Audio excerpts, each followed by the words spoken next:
What's up, YouTube? Welcome back to another episode of the QHTC Track Life. My name is Michael Montgomery, head coach and founder of the Quarter Horses Track Club. And if you are new to the channel, then please hit the like and subscribe button so you can follow along as we journey through the 2023 track season.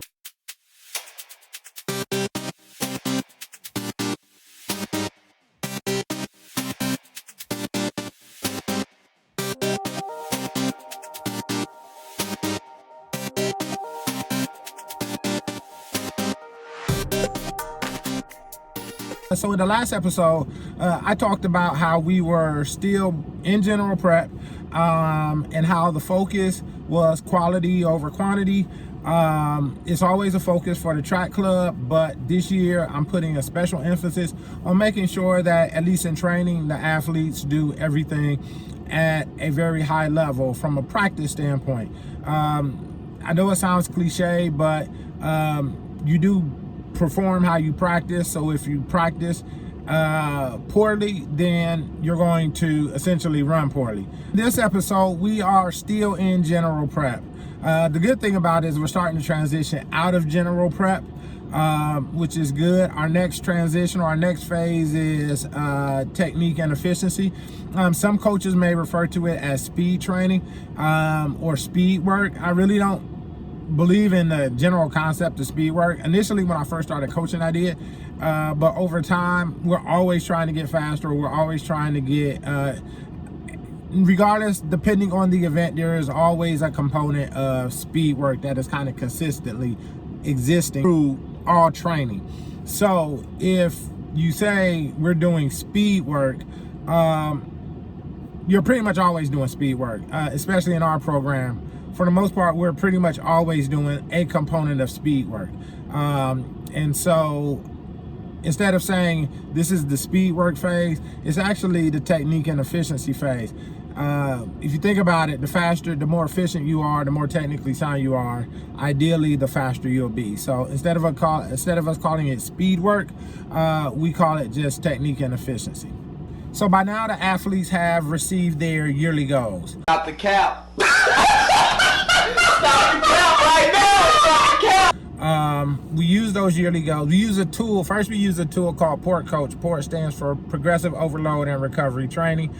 We use a tool to establish the athlete's yearly goals. From those yearly goals, we're able to establish weekly goals. And with those weekly goals, that's what we establish training times from.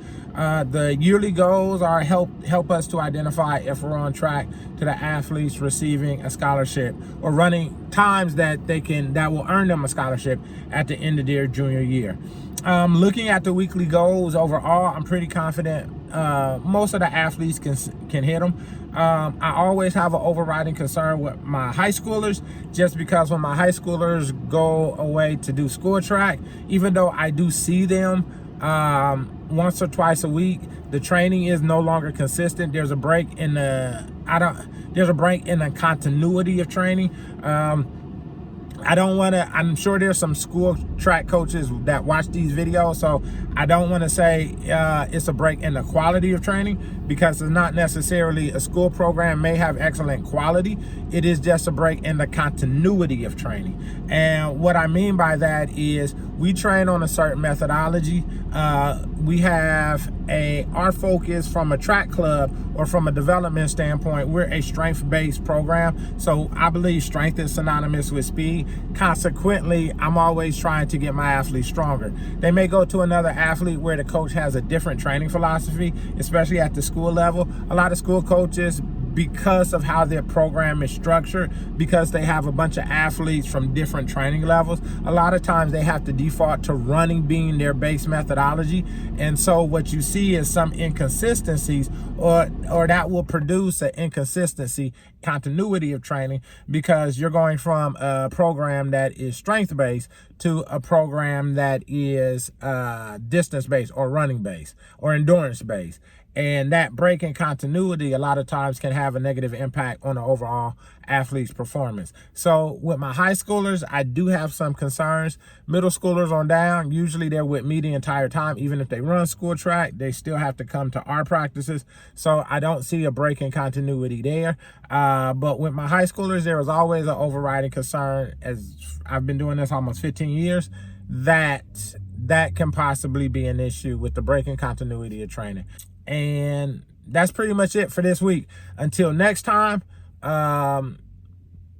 see you at the track. And bet your last money it's all gonna be a Stone Gas, honey. I'm Don Cornelius, and as always in parting, we wish you love, peace, and the best hurdlers are also the best sprinters. It's better to be a great hurdler, a great sprinter, and then put an obstacle in front of you because you already know how to sprint. So now I only have to learn how to hurdle.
better.